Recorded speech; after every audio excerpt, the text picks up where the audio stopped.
The Philippine Refugee Processing Center. Presentation by Anthony Jarvis.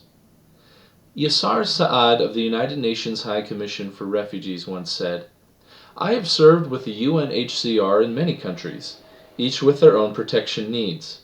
What makes Filipinos special is that they seem to naturally and intuitively understand and empathize with people who have been uprooted from their homes by war, conflict, violence, persecution, and calamities."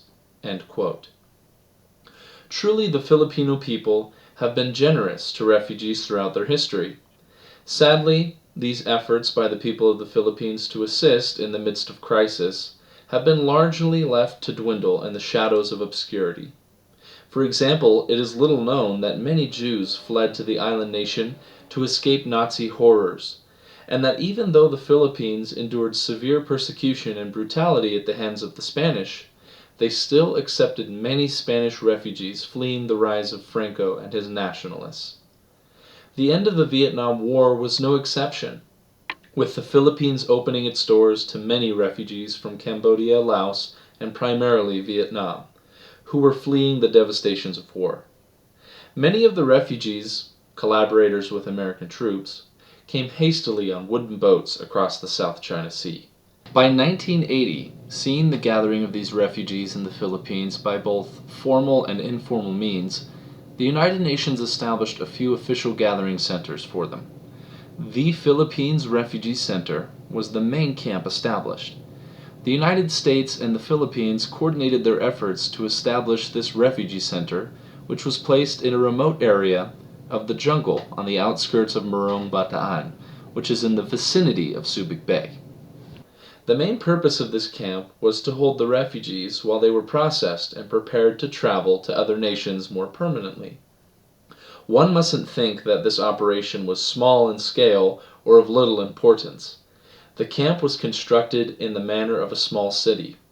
It had its own hospital, school, and recreation center. It could hold 18,000 people at once.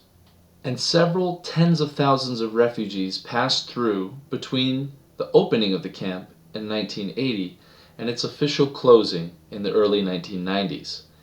The enclosed camp was several square miles, and refugees were rarely allowed to leave, and locals without a purpose were rarely allowed to come in. The Pope John Paul II made an official visit.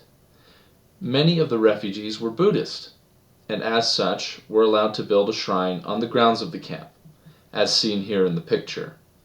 An LDS church was built inside the expansive compound, and several dozen missionaries served alongside UN workers and Filipinos, teaching English, running arts and craft programs, and instructing refugees in trade skills so they could easily obtain jobs once they arrived at their final destinations.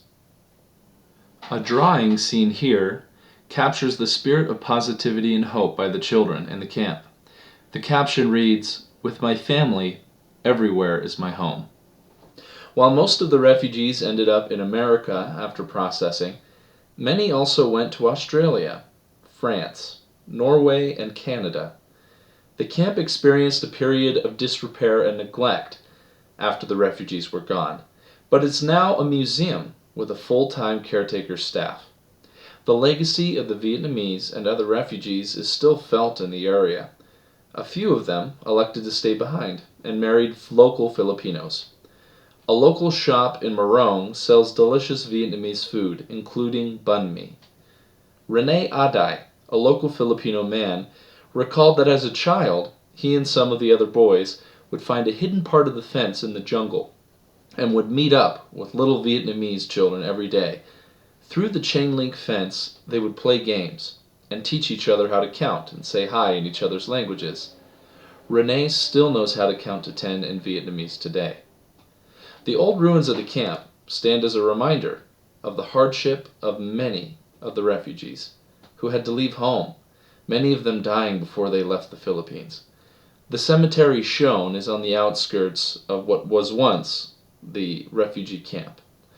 The kindness of the locals, the innocent optimism of the children and adults alike, and the resilience of these refugees in the face of hardship will never be forgotten.